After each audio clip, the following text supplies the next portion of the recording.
but they totally just gave that impression to the American people that that's what's going on here. 100% right. That's exactly what they did. They tricked the American people into buying into this nonsense. Narco-terrorist is the new term now in Venezuela. These terms are meant to propagandize us.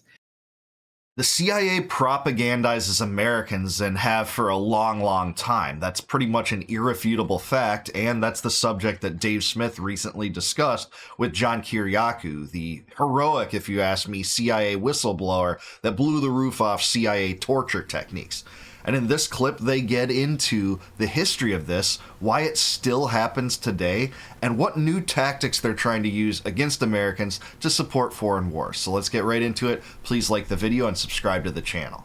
What was your take like in those days about the relationship that Israel had with all of this? Because obviously, I think sometimes almost like this debate, it like gets into semantics, where people will be like, was it Israel's war? Was it our war? Obviously, it's much more complicated than that. And I think that essentially the Israeli government and the U.S. government have so merged, especially on like the deep state level, that it's almost like hard to tell where one stops and the other one begins. But there's kind of no question here that okay, the neoconservatives, obviously, like I just said, they're writing these letters to Benjamin Netanyahu. They're clearly married at the hip with the Likud party. Obviously, the Israel lobby was very instrumental. The neoconservatives themselves are a part of the Israel lobby. Obviously, this was all very instrumental. And the feeling, I guess, was, that this will make the region safer for Israel or something like that. What was your perspective on the inside of how much of a role that, or how much of an influence that was playing? Well, the first Gulf War was crystal clear. Iraq invaded Kuwait. Saddam miscalculated, thought that certainly the United States wouldn't go to Kuwait's aid. We didn't have very good relations with Kuwait at the time. They were members of the non-aligned movement, and we had an embassy there, but we weren't terribly close friends. He was wrong. The Iraq war was an entirely different animal. The Israelis begged us to let them join in the attack on Iraq. And everybody they approached, whether it was at the Pentagon or the White House or the CIA, said absolutely not. Now, they tried to get a couple of shots in. I won't say more than that, but they tried to get a couple of shots in on the day that we crossed the border.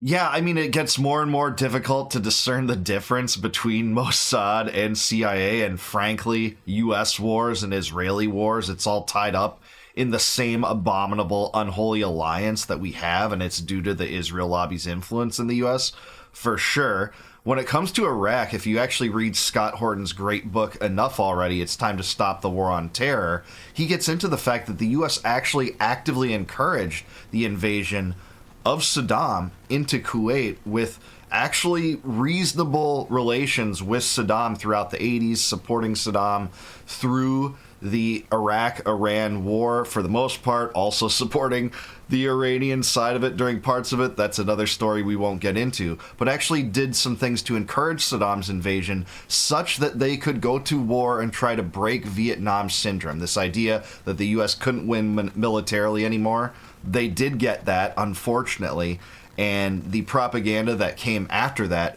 built upon decade after decade of empire building that we're still feeling the worst effects of today. But they were so excited as to the point of giddiness that they wanted to be involved in this war and the overthrow of Saddam Hussein.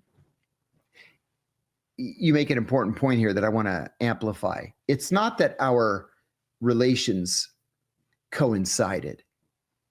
It's that the Israelis, along with the neocons, had been working on the government so consistently since the middle of the Clinton administration, since the beginning of the Clinton administration, that there was just almost no way out of it. In retrospect, of course we attacked Iraq. I mean, even if we hadn't made up the whole notion of weapons of mass destruction, we would have made up something else to justify an attack on Iraq. I mean, look at Dick Cheney's efforts to connect Saddam Hussein with al-Qaeda. For those of us inside the CIA who knew a little bit about Iraq and about al-Qaeda and about Islam, I mean, everybody to a man would have said, there's literally nothing Muslim about Saddam Hussein. He famously made the Umrah, the minor pilgrimage to Saudi Arabia, and it was either 1987 or 1988. He went with the vice president of Iraq, Izzat Ibrahim. Izzat Ibrahim was a pious Sufi Muslim. Saddam didn't even know the prayers. And so when they went to the Kaaba to pray, Izzat Ibrahim knelt just behind Saddam to whisper the prayers to him so that he could say them out loud and make it look like he knew what the hell he was doing. Yeah, I mean, this is what you get. You get the CIA propaganda trying to link Al-Qaeda and 9/11 to try to play off the political capital garnered by 9/11 and push that to the maximum degree in empire-building schemes, which the U.S. did. The neocons were happy to do that in Iraq, and then pushing that and parlaying that into Syria and Libya and all these catastrophic wars that we're still feeling the consequences of today. Somalia, that the U.S. has been involved with for over 2 decades, that war. The bombings have increased beyond any other year this year under the Trump presidency, and yet so few are covering it, you know, with exception to my boy Dave DeCamp at antiwar.com, who is covering that. But we're still feeling the long-lasting ramifications of the neocons. And what comes up in foreign policy today? It's still tight linkage to Israel, bankrolling the genocide, getting drawn into a war versus Iran, which again the neocons always wanted. And it's now flirting with regime change in Venezuela, which all the neocons are cheering on. You know, Kiriakou talks about the Clinton presidency, and one thing that happened during the Monica Lewinsky scandal, if you're old enough, you probably remember this, that Clinton fired the Monica missiles that hit various targets in Afghanistan, including a pharmaceutical company, and that was an incorrect strike based on faulty intelligence. But the neocons during this thing, while everyone was talking about the Clinton scandal and Clinton impeachment, they're saying, yes, good decision, striking at Afghanistan, striking at Iraq, we need this to happen right now. It's just absurd, but they gave away the game early. So there was no connection between Al-Qaeda and Saddam Hussein. Osama bin Laden hated Saddam Hussein at least as much as he hated the United States.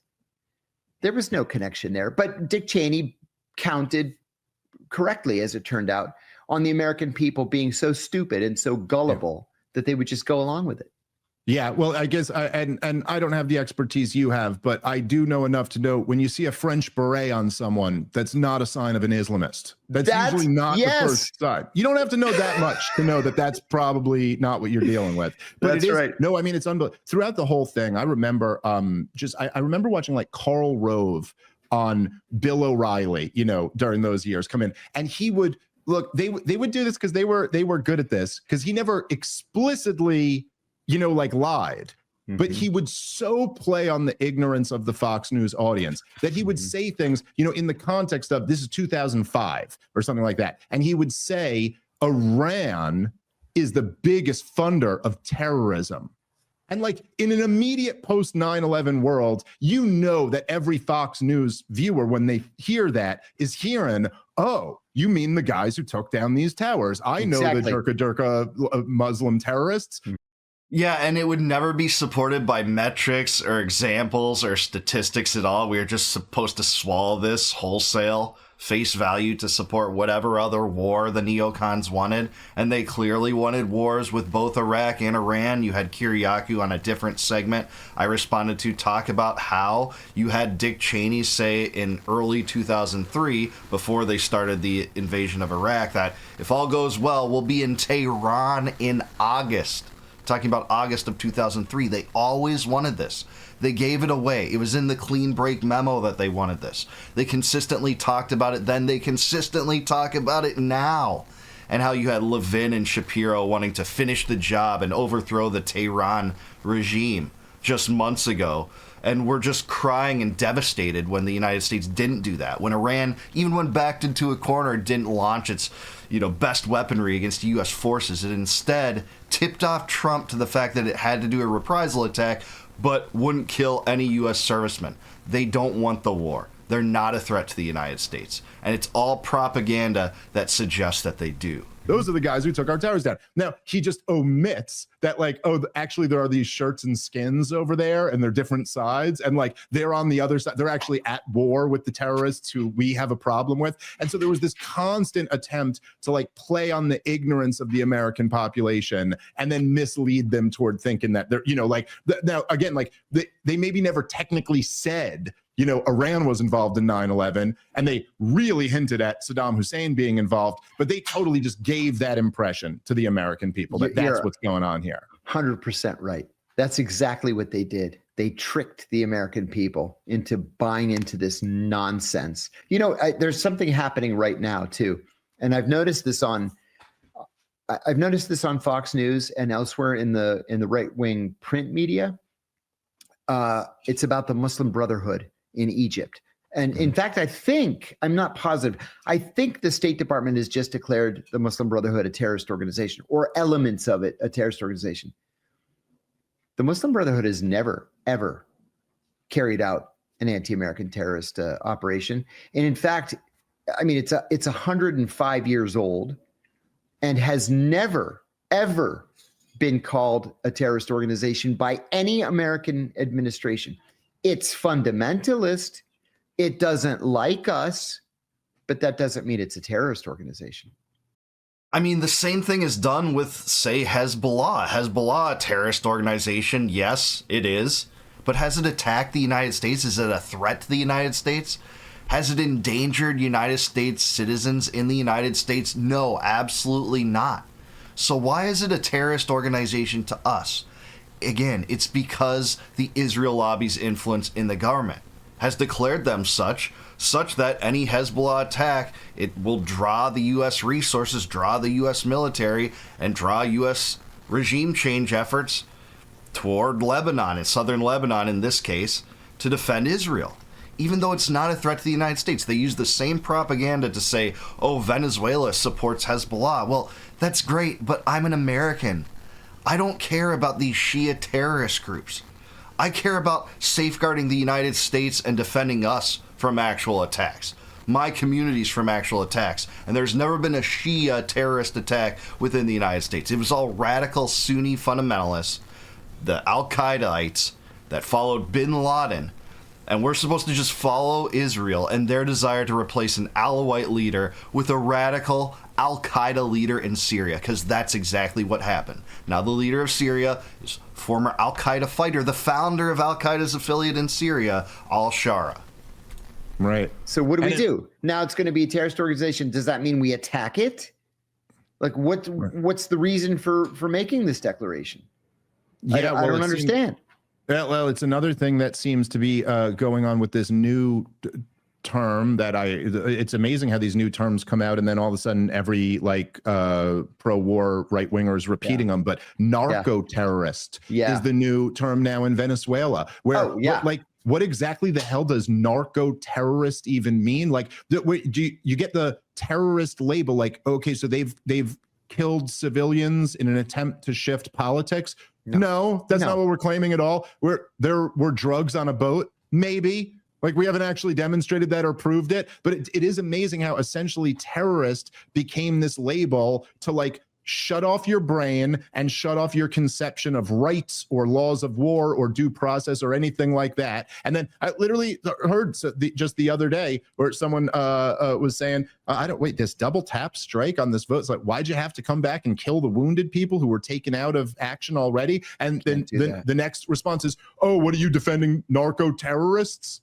Exactly. Turn your brain off and just don't even think about this. Yeah, that's exactly what they did. If you opposed the war on terror, if you opposed the occupation of Afghanistan beyond removing the Taliban or taking it to Al-Qaeda, if you oppose the 20-plus year occupation of Iraq and in the beginning the Iraqi invasion, you're with the terrorists. They just do this every single time. It's the same playbook. 3 out of 4 boats that are searched by the Coast Guard do have drugs. But they don't come from Venezuela. Let's just take that off the table first of all. And then there's a fourth that if you're just going to say we're just going to kill these people, well, there's no due process there. And typically what happens is you allow these boats to come into port, and that's when you can inspect them, find the drugs, and press charges against individuals if they have drugs on them at that time. This is just being used as a ruse for war propaganda against Venezuela, even though fentanyl and cocaine doesn't come through Venezuela. It comes through Ecuador and Colombia, mostly. But it's just a ruse to try to dislodge Venezuela from BRICS, get U.S. contractors in there to monopolize the energy reserves, monopolize the oil, and that's what we're getting out of the new propaganda campaign from the neocons, if you will. And yeah, that's the Trump administration. That's Marco Rubio and Mike Huckabee and Mike Waltz. That's who they are. Just stunning. You know, it's so easy to forget that there are laws of war. Right? There are things that we're all signatories to that you can and can't do. This boat situation is one. If you've launched a strike and there are survivors who are not able to participate in the fight, you cannot kill them. Okay, if you don't like the law, change the law. Don't just pretend that you're the good guy so everything's okay. We're supposed to be a nation of laws. I say this all the time. I want to get back to something you said a second ago, too. These terms. These terms are meant to propagandize us. I remember in 2004, 2005, this term was just suddenly introduced in the media. The term was Islamofascism. And do you remember this? And then, I remember this. Do you guys? I remember this totally. This was an oft-repeated word in neocon circles for years and years and years, I thought. And it turned out that it was created by a PR firm for the Republican National Committee. And they tried hard to push this term into regular daily usage, Islamofascism, and it just didn't catch. And then they just stopped using it. Yeah. But it's all domestic propaganda, all of it. Yeah, we have to fight them over there so we don't fight them over here. Total propaganda. Saddam might pass weapons of mass destruction to terrorist groups that want to hurt us. He has weapons of mass destruction. He used them against his own people. All of these things designed to draw U.S. mentality and U.S. sentiment into supporting the war effort. That's what they did. No, you could tell narco-terrorism. It reads something out of a like it's like you focus group tested it. Like it's yes. like you were just at a mall and some mom was like, ooh, like Islamofascism, that sounds scary. I don't want to be around though. I don't, like just right. I don't know, like just who were the monsters of the 20th century? Let's just call them Stalinist Hitler terrorists, and that'll get everyone to shut up and get on board with another war. Oh my God, yes. Oh yeah, that's it. I hate to say it works a lot. These schemes for propaganda have started since essentially the inception of the CIA, happened since the OSS. Propaganda was out there before that. Various wings of the deep state that did exist before World War II did participate in this too, but how much has it ramped up in my lifetime? It sure does seem to have done that. Where every single year or so you get the new CIA boogeyman and then an entire propaganda campaign when it comes to the verbiage, the talking points, and everything construed such that you take American sentiment, which isn't innately supportive of wars, and tries to get them to support these wars. They say that the threats to you and your livelihood are always external. They're always the new country that the CIA wants to remove. Right now, it's Venezuela and Iran, clearly so. Back when in the early 2000s, it was Afghanistan and Iraq and Syria and Libya. That all happened, by the way, and Somalia. Basically, all of that happened.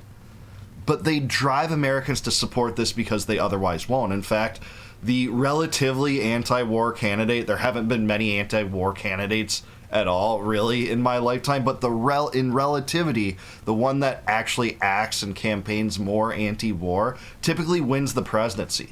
Why is that? Again, Americans don't want this. They want America focused on American issues and American internal affairs. That's why people are suffering and languishing with inflation and healthcare costs, while the U.S. prioritizes Israel over everything. That's superlative.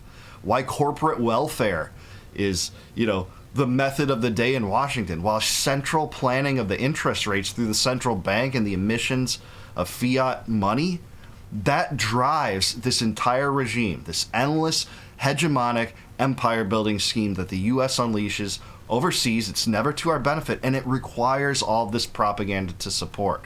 That's what the CIA does.